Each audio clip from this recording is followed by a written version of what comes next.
Hi friends, welcome to the channel.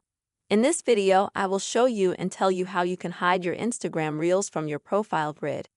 Please subscribe to our channel. Also, don't forget to put likes and be sure to write comments at the end of the video. So, let us get started with you.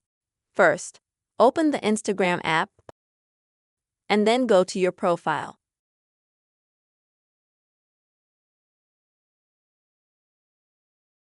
If you want to remove any Reels from your posts, from your profile grid, it's very easy to do that.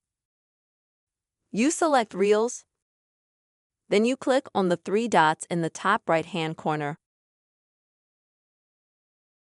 And then you find a function like Remove from Profile Grid.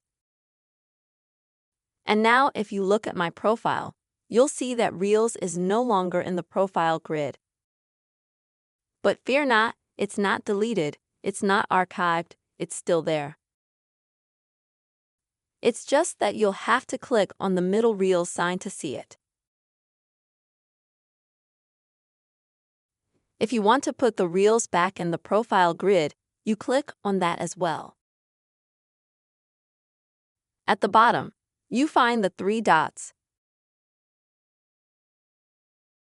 After that, you select Control.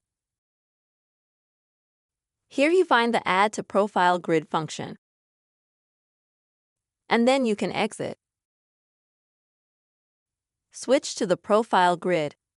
And as you can see, Reels is back in the profile grid. Friends, this is the very simple way you can hide your Instagram videos and profile grid and get them back. I hope this video was helpful for you. Be sure to subscribe to our channel. Also put your likes and write your comments. See you soon.